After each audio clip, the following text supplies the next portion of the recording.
तो बिरले ही दरस किया हरि का, बड़ भागी जन जानो वो।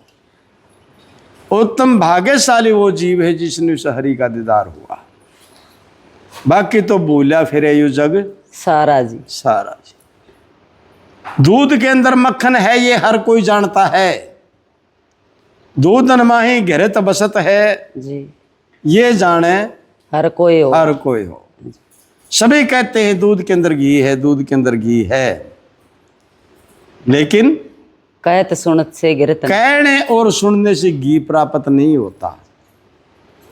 कह रहे हैं घी है, दूध में घी है, इसी प्रकार से भी कह रहे परमात्मा अंदर है, भीतरे है, अंदर है।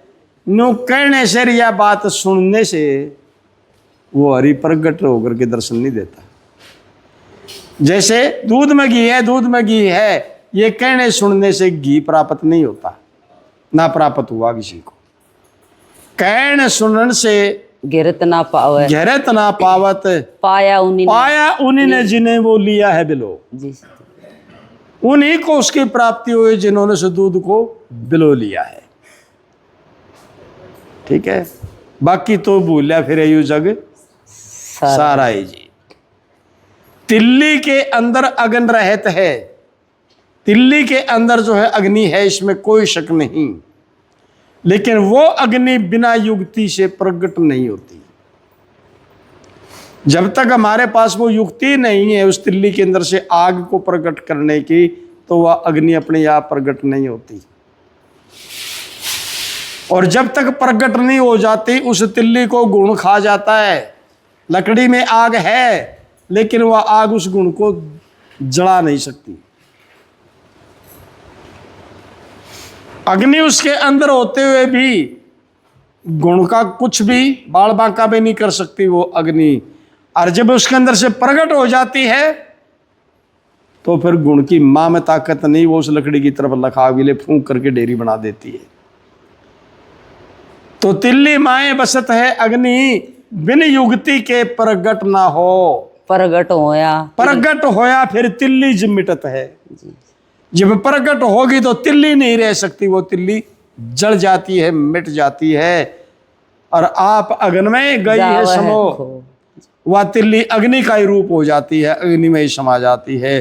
तो जिस दिन इस जीव के अंदर से वो हरि रूपी अग्नि प्रगट हो जाएगी, उस दिन यू जीव रह ही नहीं सकता, यू जीव मिट जाएगा, जीव रहेगा नहीं, यू ईश्वर में ही लीन हो जाएगा, हरि में ही लीन होकर के हरि का ही रूप हो जाएगा।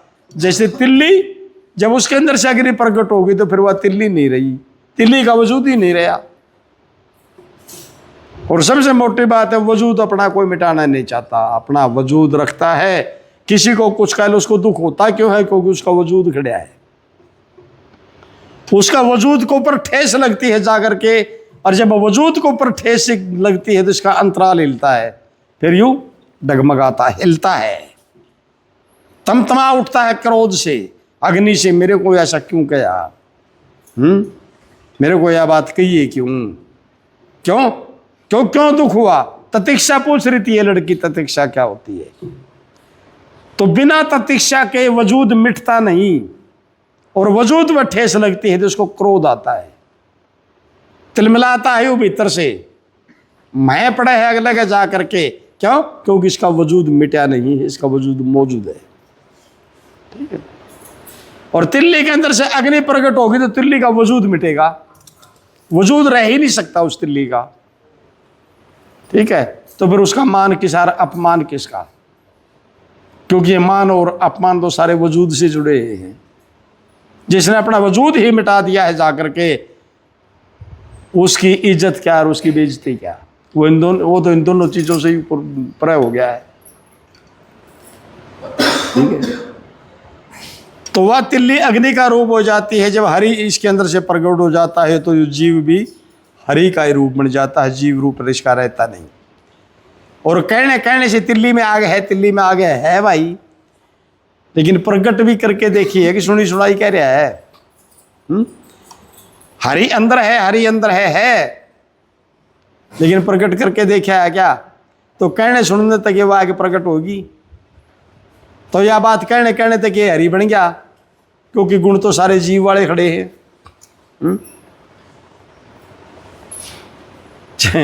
4 बूंद पड़ जे नहीं, ई पड़ी थी थोड़ी देर पहले, 4 बूंद पड़ जे नहीं है, वजूद की बात बताता हूं। तो इसने संसार की इसी तीसरी नहीं करा कि आप बड़े किल्या जिक्रा करेगा, नहीं होया था महाराज, नहीं हो गया होगा भाई बूंद आएगी है। क्यों? क्योंकि इसका अपना मैं और मेरी का भाव खड़ा है, अपना और पराये का भाव खड़ा है, इसका वजूद खड़ा है।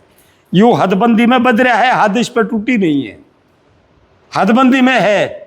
लेकिन जिस दिन बेहद में सोएगा बेहद के मैदान में, तो उस दिन ये हदबंदी की बात नहीं चलेगी, फिर तो बेहद की एक रहेगा।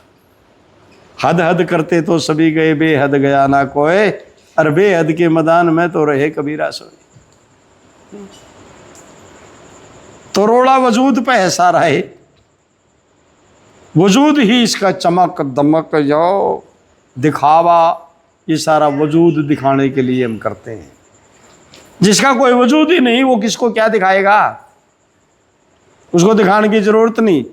इसलिए कबीर ने कहा कि काशी ऊपर बिजली पड़े अचानक आए, क्योंकि वह चमकती है? काशी सोने की तरह चमकती, अच्छी मैच दे तो उसको बड़े पड़ाके लगते हैं काशी के, लेकिन बिजली भी उसे पे पड़ा है। काशी ऊपर बिजली पड़े अचानक आए, रहता तंदिर बैठी करार सतगुरु दिया बताए है। लेकिन उस बिजली का बहता दूर ठेक रहा है, सड़क मैदान के अंदर पड़ा है, कोई परवाह नहीं उसने बिजली बाजली की, और ना बिजली उसको छू सकती, बिजली उसमें पड़ती ही नहीं, या तो पड़े उड़ा है सड़क चमक से काशी है। ठीक है, तो ये दुखों की बिजली भी वहीं आती है जो वजूद में बंद रहे हैं। जिन्होंने अपना वजूद ही मिटा करके रख दिया है, तो होड़ बिजली के इनको छू सकती है क्या? ये दुखों की बिजली वहां नहीं आती, ये हदबंदी के अंदर पड़ती हैं, जो हदबंदी में बंधे पड़े हैं। तो भाई ये बंद तन मंदिर में बसे हरि मेरो, ये जाने हर कोई। सभी कह रहे हैं कि शरीर रूपी मंदिर के अंदर मेरा हरि रहता है। अरे मिला हरि आज मिले नहीं ना और ना ही मिले भाई कल को, मारे जाओ रुक, मेरा मैं है, मेरे मैं है, मेरे मैं है भाई, वो शक्तिशाली तेरे में ही है, तो फिर बढ़िया यार, एक बाल्टी पानी मंगवाए थे ना, उस पर कटवाएंगे नहीं। अरे तेरे मैं है तो एक आदमी बाल्टी काट के भी तो देख ली उसने किसा कि हो, फिर टोंदा है क्यों ऊपर, जब है ही तेरे मैं ही तो उसने बारने निकाल के देख ले एक आदमी भी किसा के। तो बिना ज्ञान के, बिना सूझ के, बिना समझ के वो ना तो आज मिले और ना ही मिले कल को। तो शेर सिंह देव गुरु समझावे वे दिव्य दृष्टु, दिव्य दृष्टि गुरु अपने से लो जी सतगुरु। किसी महापुरुष से वह दिव्य दृष्टि व देखने वाली नजर लो, इन आंखों तो नहीं दिख सकता, क्योंकि ये आंख है तो केवल बाहर का देख सकती है। तू कह परमात्मा अंदर है, तो ये तो बाहर का देख सके, भीतर का तो कौन देख सकती। तो फिर वह आंख के किसी महापुरुष से बनवा लो, अपने ले लो। शेर सिंह देव गुरु साच कहत हैं, दिव्य दृष्टि गुरा जी से लो, दास हरपाल हरि प्रगट दर्श, पूर्ण हर था सो का ऐसे। हाँ, हर जगह ही दर्शेगा, जो जिसने भीतर देख लिया वो फिर सारे को दिख जाएगा, उसने तो हर था ही दिखेगा, सो का सो ही दिखेगा। ठीक है।